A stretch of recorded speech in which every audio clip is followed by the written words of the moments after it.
Welcome to the Bible Feed podcast, a place for conversations about the Bible and faith in the modern world, where ordinary people come together to help each other understand the Bible better. Let's get started. Okay, hello everyone, and welcome to the next episode of the Bible Feed podcast. It's always good to have these conversations, and we've got a conversation today about humanity. We're going to sort of think big, and then think about sort of inside out our hearts as well. So that's what we're talking about today, and really pleased to be talking to Stephen Blake today. Hi Stephen. Hi Dan. How are you? Yeah, tip top, thank you. How are you? Excellent. I'm very good, thank you. And this subject that we're going to talk about is something that I don't know. I feel like a little bit sort of out of my comfort zone a little bit. Talking about people and their sort of good points or bad points. We'll sort of talk a little bit about that. So you're going to guide me through that, though, aren't you? I've got your expertise. You're a counsellor. That's something that you do, isn't it? You've spent a lot of time studying, dealing with people, really. Is that right? Yes, I'm a counsellor in a sixth form college and recently started in private practice as well. Yeah, excellent. Okay, so we'll be thinking a lot about the Bible and what the Bible talks about sort of people, humanity, and you'll have a good sort of perspective on that, I'm sure. And let's get stuck in, really. So we're thinking, well, it's human nature, isn't it? I suppose is what we're thinking about. Whenever I sort of think of that term, I feel like that's comes across with some sort of negative connotations. Is that fair? What do you think about that? Yeah, I think so. Yeah, the term human nature, I agree, often does come with negative connotations, doesn't it? We might use the phrase, "Oh, that's just human nature." That can be said as an explanation or even as an excuse when something's gone wrong. So it doesn't tend to be a phrase that's used when something has gone well. Yeah, that's right. It's almost, what can I do about it, isn't it? It's just human nature. So get over it. This is who I am. Almost. Yeah, exactly. Yeah. So, but it's something we don't like to think of ourselves as terrible people, though, as well. That's that's the other sort of flip side of the coin, isn't it? So, I think we need to sort of define exactly what we're talking about. What is it? What specifically about human nature are we trying to get at? I mean, are we talking about sort of biologically, or is there something specific? Yeah, it can definitely mean different things to different people. Can't say human nature. So I agree. It's really important that we agree on what we're actually discussing, just for the purposes of our discussion today. So when we use the term human nature, we're referring to what human beings are generally like from a moral perspective. So a question we could ask would be: are human beings in general inclined towards good behaviour, bad behaviour, or somewhere in the middle, maybe, of these two extremes? Yeah, so it's about choices, isn't it? I suppose moral choices. That's do we generally make the right choices or the wrong choices? It strikes me that this is really quite a fundamental sort of subject, fundamental topic almost. Every day to day, on an individual level, we all have choices to make, whether or not we're going to treat this person in a good way, or whether perhaps we'll choose to treat this person in a bad way. So really quite individual, but also thinking about it sort of in a global context. People in power structures make choices that impact whole swathes of people, don't they? So it's really quite an important subject, isn't it? I think. Yeah, absolutely. It's one of the big questions, if you like, looking at the whole of human nature. There's a huge number of people alive today, and obviously looking back at history as well, it's a big question to be looking at. What is human nature generally like, and hopefully that makes it relevant for everyone as well, because obviously all human beings, this topic is relevant to everyone who's ever lived. Yeah, I'm guessing that everyone listening to this podcast is a human being. That's my sort of gut instinct there. So this is relevant to you, audience. Absolutely. Yeah. So that's what we're thinking about. We've sort of framed the question, I suppose, isn't it? Let's think about the Bible. Let's move to the Bible. And whenever I think about sort of the Bible and humanity, how is the Bible presenting humanity? I'm immediately thinking of the very first page 1, Genesis chapter 1, and humans are presented as being in God's image, aren't they? That's creating them in God's image and after His likeness. And it comes throughout Scripture, doesn't it? About and in the letter of James about blessing, the advice there, or the sort of the observation there is, well, you shouldn't sort of bless God and then curse a human, because humans are made in the image of God. So you're effectively, contradicting yourself there. So right from, early stages all the way through, humanity is sort of depicted as being in the image of God, or at the very least, that's what they ought to be. That's, that's, I think, is that a fair sort of good starting point? But, what would we build from that, really? Yeah, so I think that it's a fascinating chapter, isn't it, Genesis 1?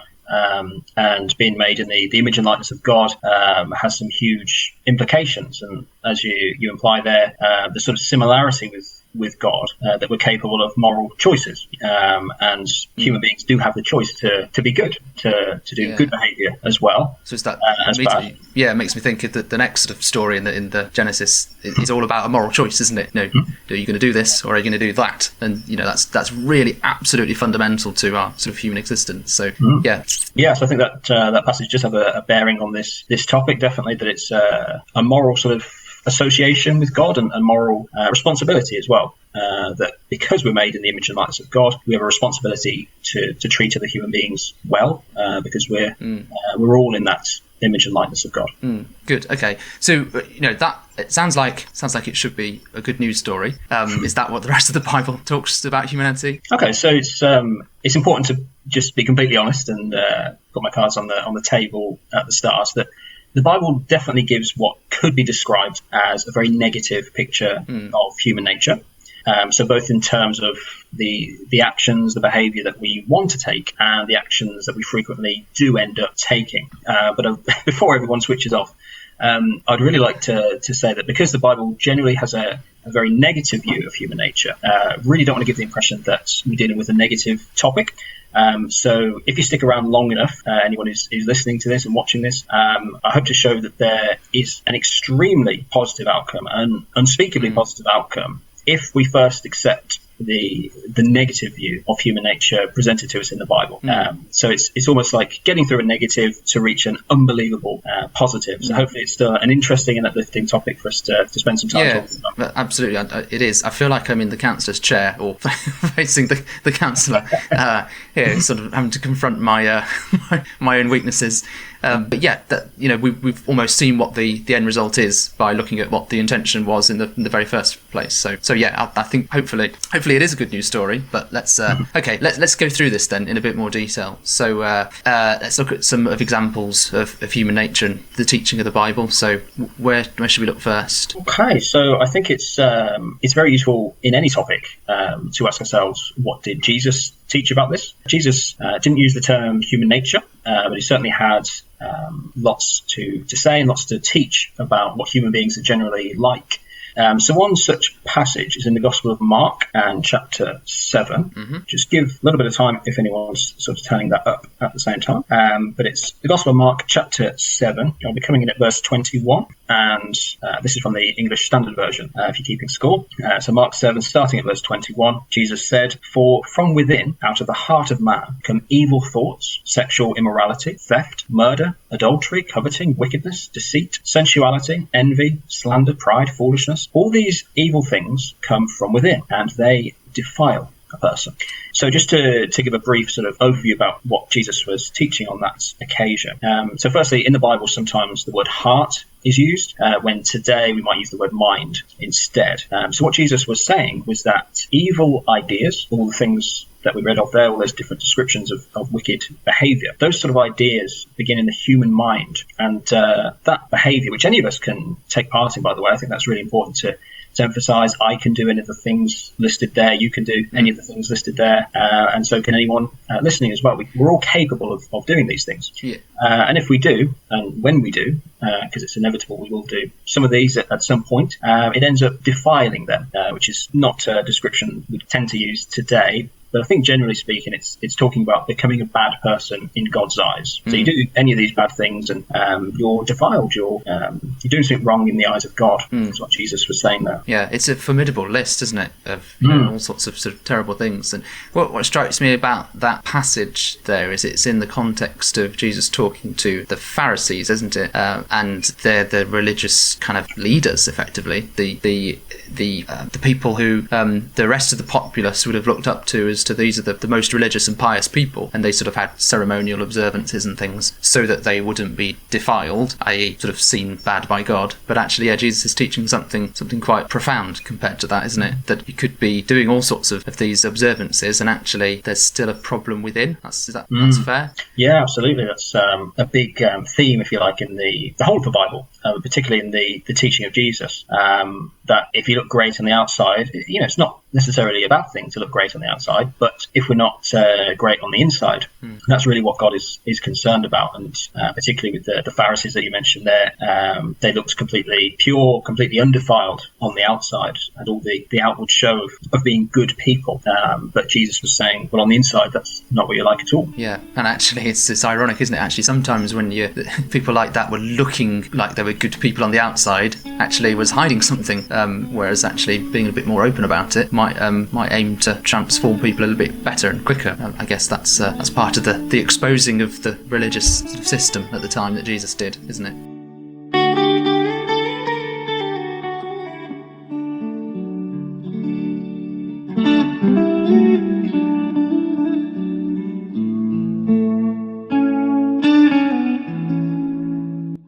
Good. Okay, so that's some words of Jesus. Anywhere else that you want to sort of take us to? Yeah, so this isn't the only sort of negative statement in the Bible about what you could say human beings are like or what human nature is like. So there are other passages we could go to. So there's Romans chapter 3, which teaches the same sort of idea, really. It's a very sort of complex book, the letter to the Romans.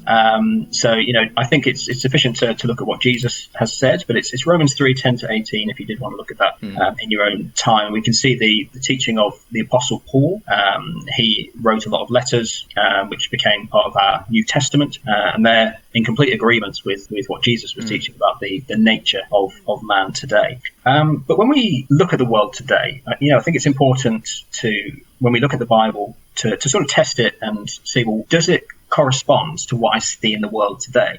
Because if not, then you could say, well, the Bible's just in its own little world. It doesn't actually correspond to reality. So when we look at these things about human nature, evil ideas come from within, we're all capable of doing all these things that Jesus listed there. It is clear that there are plenty of human beings out there who are committing these evil actions: theft, greed, murder. So, an unbiased look at the world, you can't avoid that these things do exist, and in quite large proportions, I suggest as well. But also, to be fair, there are also plenty of people who we might think they're not doing these things. So, for example, you might be thinking, Dan, or people might be who are listening might think, well, I've never murdered anyone.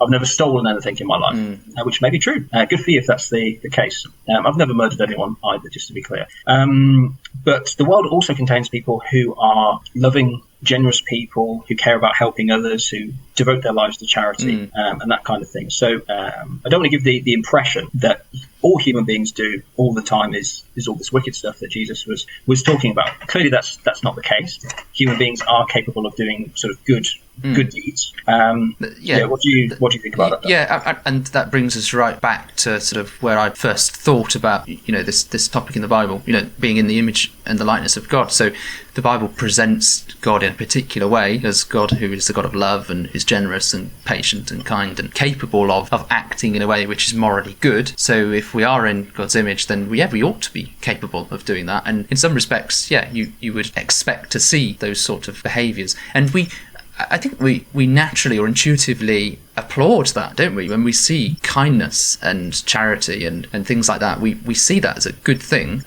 for sure. So we're reaching out to that sort of moral behaviour, aren't we? We're reaching out to it. I suppose it feels like a fight all the time. Is that it feels like a struggle, both sometimes within. So struggle against, shall I be kind today, or shall I? There's this incident that's just happened. Should I do the right thing? Do the right thing. That's another. That again shows us that there is a right thing that we know that, but often it's quite easy just to walk away and not do the right thing. So struggles kind of within, as it were, but then struggles in wider scale as well. There's the history of humanity is full of conflict and violence and struggle as well, isn't it? So it's a real mixed bag, isn't it? I think the world, which I think that's what we've seen in the Bible, actually, capable of doing or having an ideal, a high ideal, but regularly failing. Yes, and it's important to say that there are lots of sort of good characters in the Bible. Put that inverted commas there just because we'll come on to that in a second. But it's not like people are doing terrible things all the time. So there are good characters you could point to, Abraham, David, Moses, the Apostle Paul. Yeah. There's lots of good characters that we could point to. Deborah. I was conscious that I just included men there, but lots of good women as well. Ruth. Mary and Martha, and absolutely. Yeah. But when we look at from God's perspective, if you like, there's a really interesting and enlightening perspective, if you like. So in Romans 3, again referring to that letter there, so Paul's letter to the Romans, we read that there is none who is righteous, not even one. So that's Romans 3 verse 10, and that's the start of a huge list similar to what we read from Jesus in Mark chapter 7 about all the things that human beings are capable of. So how do these things sort of tie up, if you like?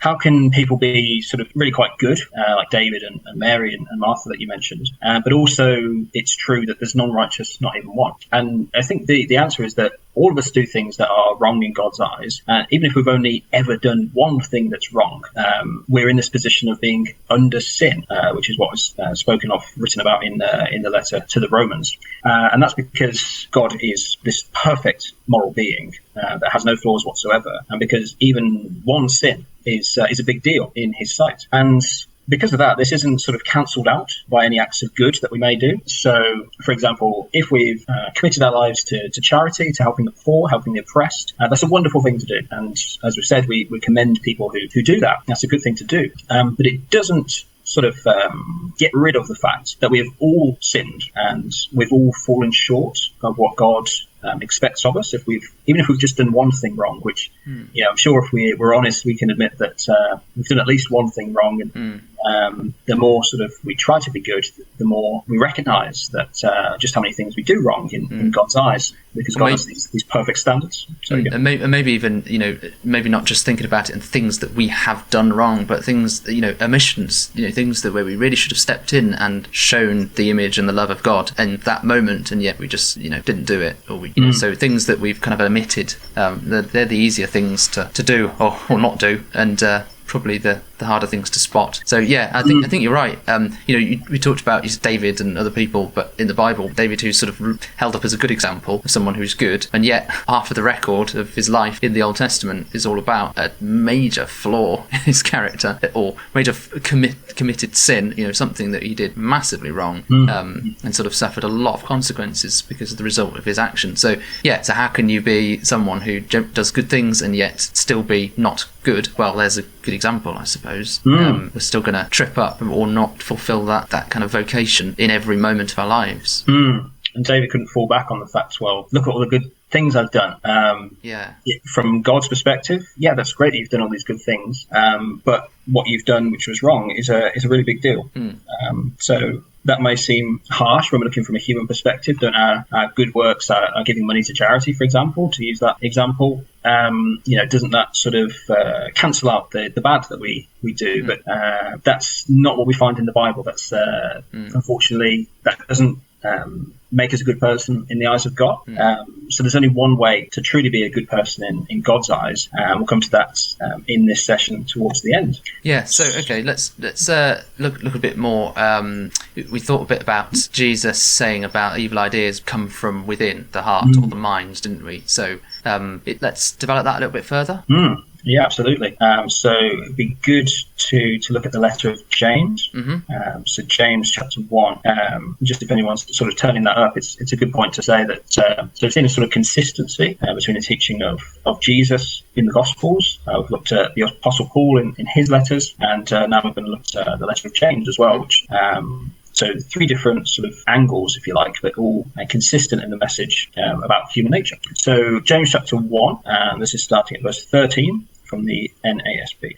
Let no one say when he is tempted, I am being tempted by God. For God cannot be tempted by evil, and he himself does not tempt anyone. But each one is tempted when he is carried away and enticed by his own lust. Then when lust is conceived, it gives birth to sin. And when sin is accomplished, it brings forth death. So in that passage there, we're introduced to this concept of being tempted. And it all starts with our own lust or desire. Lust might not be a term that we use that often today. It often has sort of sexual connotations, and that is something the word can refer to in the Bible, but it's generally talking about a desire for anything that is contrary to God's character. So we can lust after the house, for example. There's all kinds of different things we can lust after. And if we're honest with ourselves, we all desire to do things which aren't good. We all have different lusts, whether they be the desire to commit adultery or murder or steal. And this is all just as a result of being human. Because we are human, we desire to do things that are morally wrong.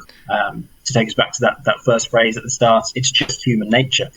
That's what we like. Yeah, and just sort of, winding it back from, okay, let's take the example of murder.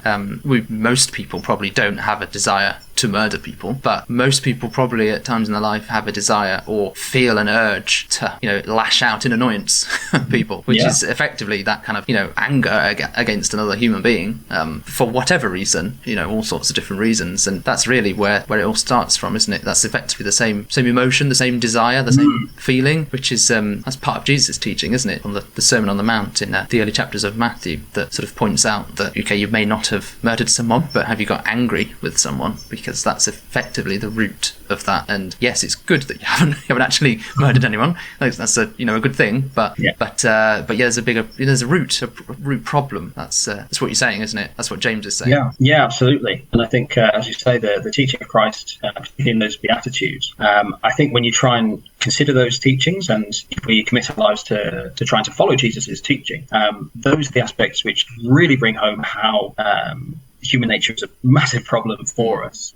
So, for example, as you said, you used the murder example there. He also talks about adultery. So no doubt many of the religious rulers, they hadn't actually committed adultery with women. But Jesus says, if you've looked at a woman with lust for her, you've committed adultery in your heart or in your mind. And to Jesus, that's exactly the same. So it's relatively easy, if you like, to say, well, I've never murdered anyone.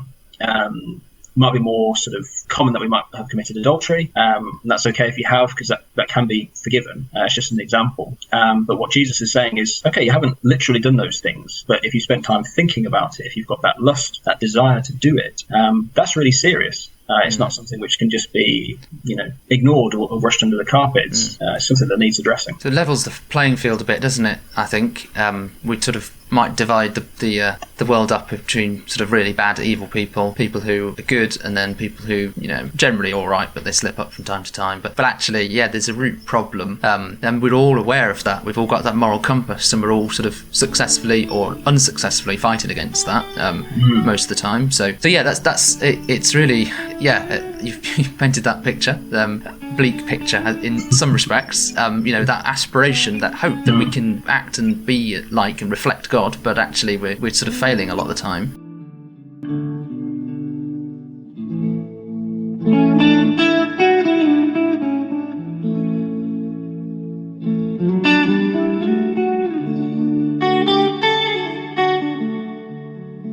I just want to turn back to you, sort of your job as a counsellor. Just it's kind of what you studied, isn't it? Humans. You could say that. Yeah. Basically, I don't know. Is there any perspective from that that you can sort of bring to bear? Is it in your studies and things that you sort of look at and talk with people? Are you seeing a pattern here? Or? Yeah, absolutely. But let me just start by saying about my sort of counsellor experience. That personally speaking, I would find it really difficult to believe what the Bible teaches about human nature if everyone else had a different view. So if pretty much everyone who had ever come to this topic had arrived at the conclusion that human beings are generally good, generally inclined towards good behaviour, I would actually find that really challenging for my faith personally. I find it really difficult to accept what the Bible was teaching. But interestingly, so during my work as a counsellor, I read lots of books by counsellors, psychotherapists, psychoanalysts, psychologists, psychiatrists, anything beginning with psych, apart from psychopaths. And these are people who are interested in finding out the best ways to help human beings with the problems that they're going through in their lives.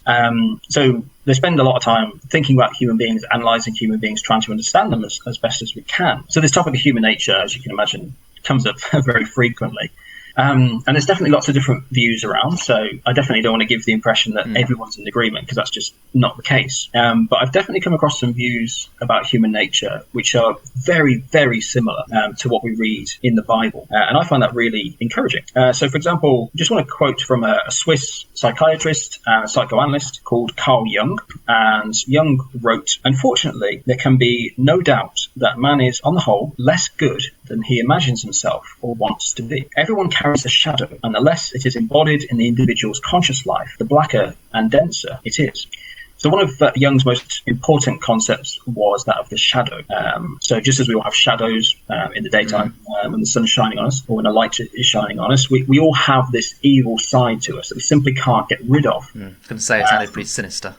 Yeah, it did sound pretty negative, if you like. And this is someone who's in the business of wanting to help people. You think would have a sort of sunny outlook on human potential, human behaviour. But it seemed like he couldn't avoid this conclusion, and was really quite forthright about his conclusions. It's a fundamental part of human nature, he seemed to be saying. And he actually wrote specifically about this topic, human nature. He used that term when it was translated. So just to give a bit of context, he's writing here about the horrors of the 20th century, the First World War, the Second World War, and that kind of thing. And he wrote, "Man has done these things. I am a man who has his share of human nature. Therefore, I am guilty with the rest, and bear unaltered and indelibly within me the capacity and the inclination to do them again at any time. We are always, thanks to our human nature, potential criminals. None of us stands outside humanity's black collective shadow. Only the fool can permanently disregard the conditions of his own nature." So that's an even more stark and blunt assessment of human nature there, and basically saying that you're a fool if you disregard the conditions of your own nature. And Jung wasn't the only writer I've come across, actually, who came to these conclusions about human nature. And it's interesting to me because Jung wasn't a Bible-believing Christian. He believed all sorts of different things. I'm not going to go into trying to assess what he actually did believe, but if you read any of his stuff, he clearly wasn't a sort of Bible-believing Christian. But I find it really helpful when people who aren't believers in the Bible, they come to the same conclusions as those presented to us in the Bible. It shows that the Bible is corresponding to reality. It's corresponding to what other people see in the world, even if they're not even sort of considering the Bible, or certainly not considering it as any sort of authority. It's on the money, isn't it? It's presenting something that's coherent with our experience and with the analysis of those who spend their life studying human nature. This is kind of what they're presenting, these ancient texts that that make up the Bible are kind of presenting that same sort of picture. So I'm struck that it is, everyone seems to recognise there's a problem. We'll go right back to what we've said this a few times, haven't we? It's just human nature. That's what people say. So intuitively, we're all accepting that there's a problem with human nature, isn't there? Almost by saying that. So we're all. I'm struck. Yeah, we're all recognising this problem, that we're kind of pretty screwed up, even though we know we are, and we want to do the right thing. Most of us, some of us manage to. Most of us probably manage to a lot of the time, but actually fundamentally we've still got a serious root problem. So I want to sort of talk through what's the Bible say about how that can sort of be resolved, because we've pointed out that people do end up doing good things. What's the Bible's take on that? Let's try and turn a corner. Let's get off this negative picture about human nature. It might all seem pretty depressing stuff so far. But as we said earlier, if you stick around long enough, we'll see why this actually does enable the incredibly positive conclusion presented to us in the Bible as well. So the human nature tends towards acts of evil. That's only one side of the coin. That's one part of the story. The positive side of the story is that God does not want this state to continue forever. So God, in his love, in his mercy, in his grace, he's provided the means by which we can be saved from the problem of human nature. And this is mainly seen in the life, the death, the resurrection of Jesus Christ. Okay, Jesus, who we talk a lot about on the podcast, of course, but so we're thinking specifically about Jesus in the context of human nature. So just help us, what's he got to do with that? Yeah, so it's a fantastic question, and the answer is that Jesus has a huge amount to do with human nature. So Jesus was a human being. He was like you, he was like me, he was like every other human being who's ever existed. We can all relate to Jesus in that sense, and he relates to us. We're all human. And because Jesus was human, he possessed, like we all do, human nature. So what's the sort of implication? So what? He was tempted to do things that were morally wrong. So for example, in one of the writings of the New Testament, we read that Jesus was tempted in every way, just as we are. So that's Hebrews 2, verse 15 from the New English Translation. Jesus tempted in every way, just as we are. So in that sense, Jesus was exactly like us. And that's fantastic that we can actually relate to someone who's described as and portrayed as the Son of God. We have things in common with him when he was around 2,000 years ago. But this passage then goes on to say that although Jesus was tempted in every way like us, he was without sin. So Jesus never sinned at all. And in that sense, we can't relate to Jesus. Jesus is unique, the only human being ever to never once give in to his human nature, his sort of inbuilt desire to commit evil that we've been looking at earlier. And Jesus overcame his human nature by sacrificing himself on the cross. And this is the most powerful symbol imaginable of human nature being defeated and destroyed. There's a description of it in the Bible which is really powerful, that the crucifixion was about crucifying the flesh with its passions and lusts. So it's seen that we all have these the desires. Lusts, desires, absolutely. The lust to fulfill the desire that we all have, part of our nature, part of our flesh in sort of Bible terms. And an incredibly powerful, amazing picture of Jesus' victory over his human nature is seen in the crucifixion on the cross.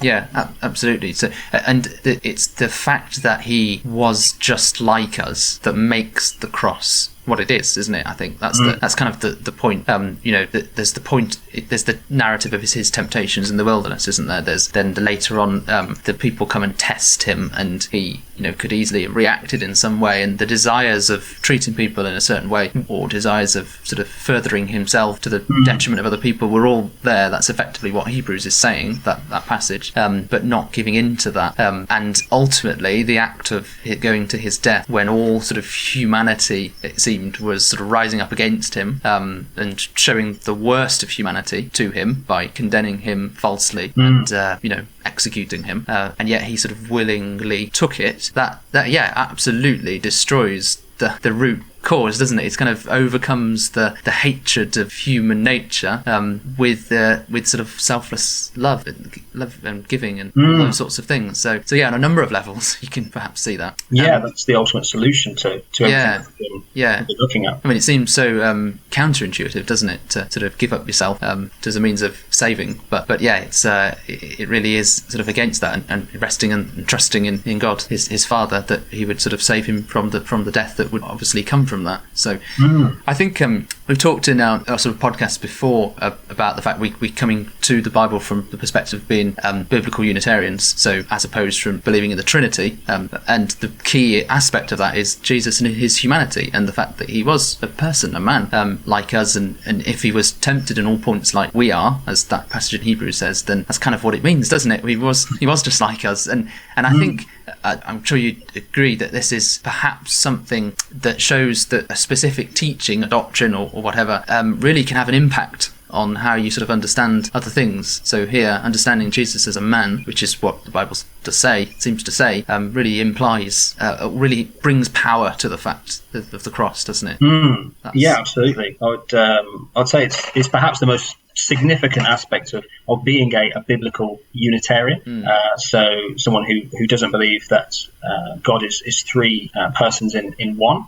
Biblical Unitarians deny that the Trinity is taught in the Bible. So I think one of the most significant aspects, if not the most significant, of being in that position of a biblical Unitarian is that Jesus shared that human nature. He had his own lusts and desires, and he could have given into them if he wanted to. He was capable of sin. And I think if we don't accept that, and without accepting the sort of negative picture of human nature that the Bible presents us with, we miss out on a hugely significant aspect of the sacrifice of Jesus Christ, his victory over his own human nature. And for me personally, the crucifixion of Jesus is an incredibly complex subject, and it can be really difficult to get our heads around sometimes. But what really helps me is that sort of big picture. What is the crucifixion of Jesus all about? One way of answering that is that it's Jesus' victory over his own human nature, and that is really brought forth powerfully by the biblical Unitarian position. Yeah, and provides a real motivation then for us to participate in that and follow that example. That's one of, I think it's Peter's letter talks about that, doesn't it? Follow, walking in his steps, and absolutely. There's a whole lot more that we need to unpack, probably in a different episode, all around that. But that was really useful in this context, actually, talking about human nature and humanity, and how the things of Jesus and what he did is sort of really fits into that narrative. So we've kind of got to a solution in the sense of Jesus denies himself effectively and overcomes that. What does that lead to? That's where do we go from there? Yeah, so Jesus is so crucial to this aspect of human nature, but also to the next part of the story. So because Jesus did not give into his human nature, he was raised by God and given immortality. And as you sort of said there, Dan, it's an incredible topic, and we need a whole Bible feed session devoted to it.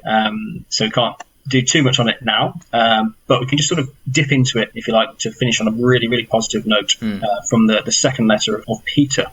So the second letter of Peter, and this is chapter 1, starting at verse 3 from the NASB. God's divine power has granted to us everything pertaining to life and godliness, through the true knowledge of him who called us by his own glory and excellence. For by these he has granted to us his precious and magnificent promises, so that by them you may become partakers of the divine nature, having escaped the corruption that is in the world by lust. So everything's sort of coming together in that passage there.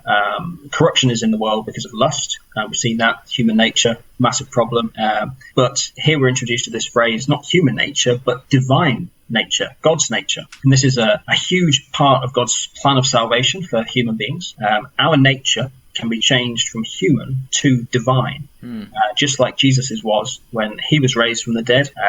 He no longer had human nature. He was given divine nature and is now immortal. And the Bible teaches about Jesus is the first fruits of them that slept. So he's the first one to receive that blessing of eternal life and having his nature changed from human to divine. And I think that's the ultimate solution to the problem of human nature.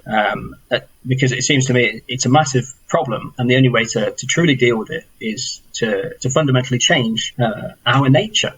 And the only way we can do that is by changing from human nature to divine nature, which is what God promises to us if we associate ourselves with Jesus and believe in him. It's pretty amazing. I mean, a bit mind-boggling really to work out what that actually means in practice, doesn't it? But I suppose fundamentally, if nothing else, if the nature of humanity is to sort of struggle against these desires which are actually harmful to us and other people all the time, it's a case of being able to sort of be inclined towards the things that God says his character is, which is love and mercy and compassion and all those other things. So yeah, that's the kind of being able to be in tune with God's nature and live out those things.